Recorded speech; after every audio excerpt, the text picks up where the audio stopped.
Hello and welcome to another video of solving LeetCode problems. We are going through the, if LeetCode works, we're going through the LeetCode Beginner's Guide, which has 2, 4, 6, 7 problems. I can go through the fizzbots as well if you want. Let me know in the comments below.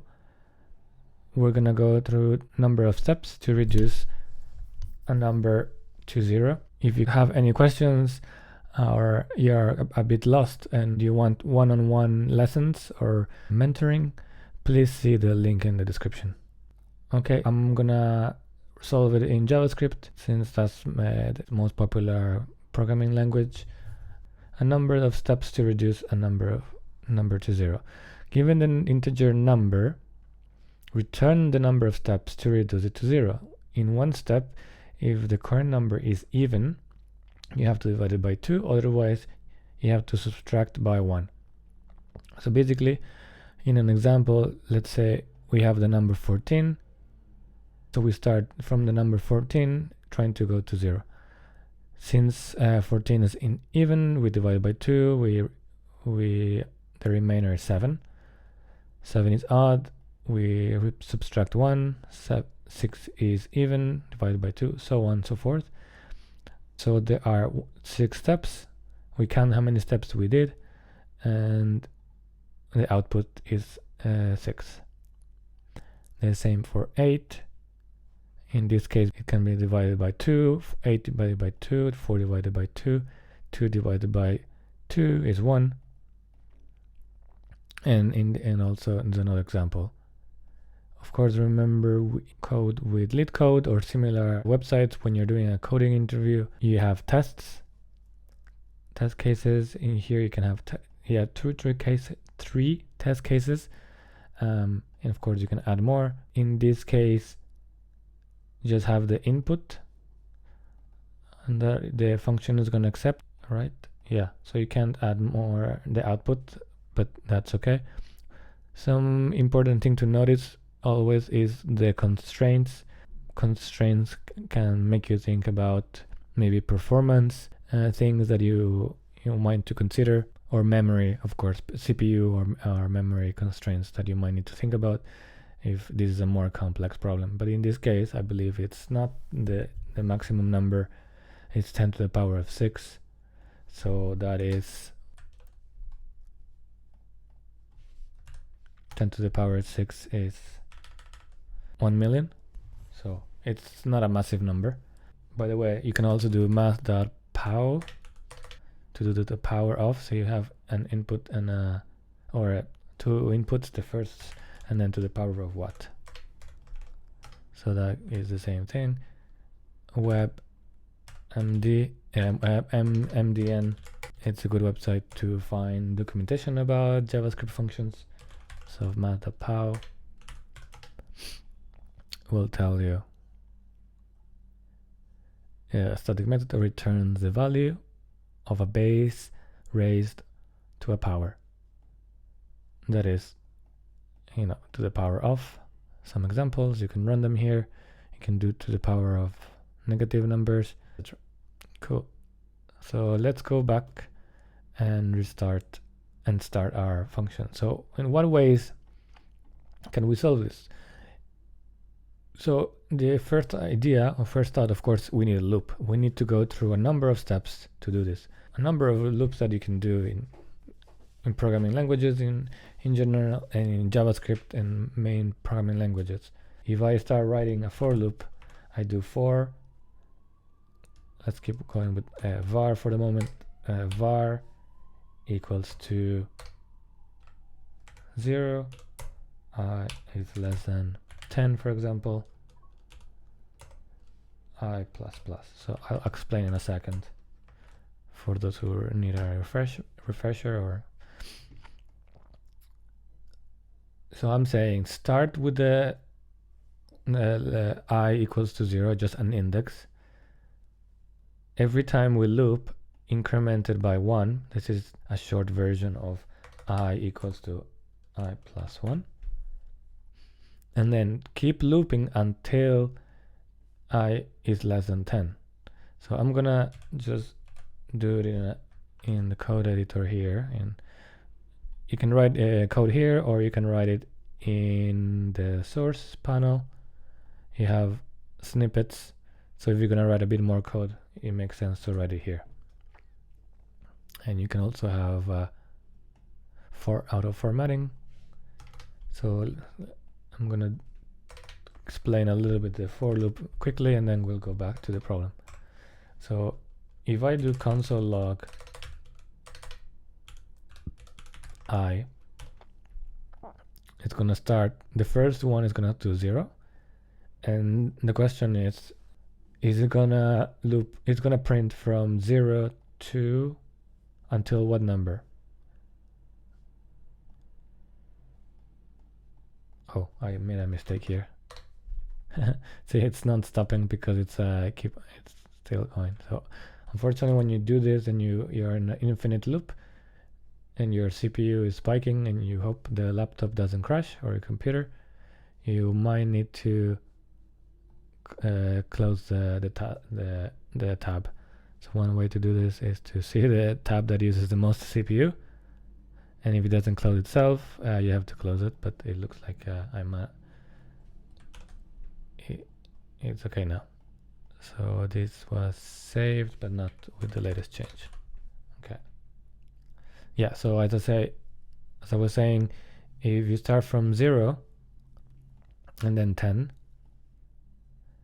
if I is equals to 0 at the beginning and you increment every time by 1, what is the last number that we're gonna print?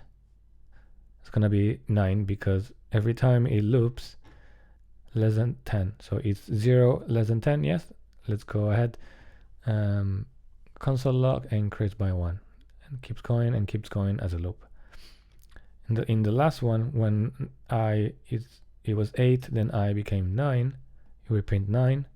Sorry, it's 9 less than 10, and it prints. Then it increment by 1, so I now is 10. Is 10 less than 10? No. So then that's it. We finish the loop and we continue executing the code. So as I was saying, we have a number of loops that we can write in JavaScript and other languages, but that means that we need to know how many times we're going to loop. So let's start writing a while loop.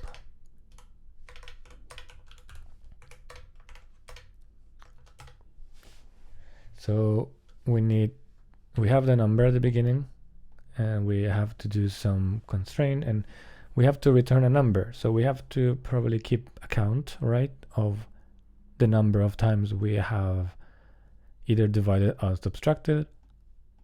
So let's just say var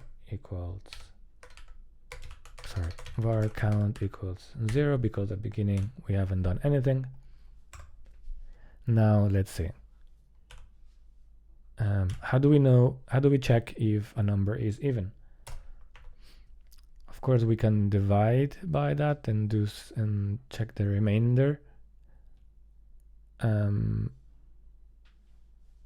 So the short way to do that is we do this operator, the percentage operator, and if you want to check if it's even, you do by 2, and then you check the remainder. So this returns the remainder. So is the remainder equals to 0? If so, what do we have to do? We have to divide by 2. If it's even, we divide by 2. So num is equals to num divided by 2, and the result goes back into num. And since num it's being updated and it's a variable in the function, we're gonna keep on. Next time we iterate, we're gonna do that. This is embarrassing, but the condition is of course I completely confused do while loops with while loops. So let's try to use that while loop, and let me write that in a second.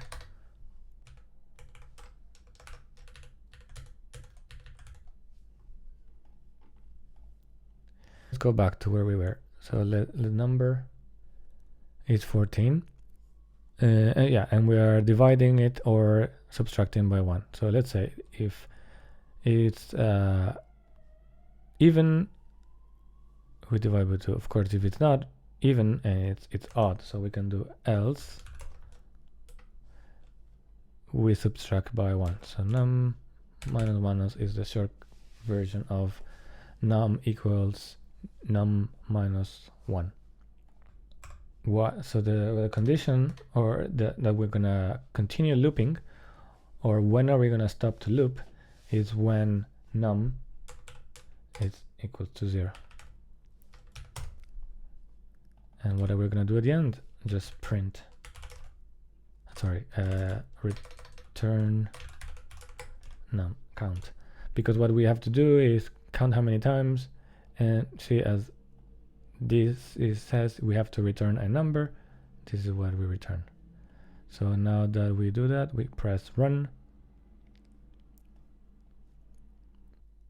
Sorry, yeah, this is not where exactly we're gonna stop. It's while that function, while this is true, we are gonna continue looping. So while num is greater than 0, if it hasn't gone to 0, because then we're gonna continue looping, because when it gets to 0, is 0 greater than 0 false, it's gonna stop looping or get out of the loop. And maybe I should increment every time we loop, because otherwise we're just decreasing the number, but we're not counting. We're not increasing 1, 2, 3. So there we go. If we have 14, we should get 6. The output is 6. Also, a good tool, a good thing to know, at least in LeetCode, some other websites differ. You can do console logs, of course. And let's put this above, so at the beginning is 0. Where you get the output of this log is it's after you run the test cases. So yeah, it's gonna do all test cases, and it's gonna tell you standard out is what the console log in this case is printing. So 0, 1, 2, 3, 4, 5. So the final number is 6 because we increased the count by 1 at the end. So that's one way of doing it. I already took too long to do this. Of course, I'm sure we're gonna find out a way to do it in a do while loop. The difference very quickly is just in a normal while loop, before starting to loop, you check, should I basically loop? Is num greater than 0 at the beginning? And if it is, then we start looping and we continue looping until this is true. The do while is the opposite. See, the condition is evaluated after executing the statement, resulting in the specified statement executed at least once. So what it does, it executes this first, and then it continues if that is the case. So you might need to think about counters and numbers a little bit different, because you do this first at least once, and then it checks, should I continue looping? And in this case, the result is an empty, the beginning we have an empty string, I0, we increment I by 1, we put this number into result, we concatenate because result is a string, and even though this is a number, it would convert it into a string.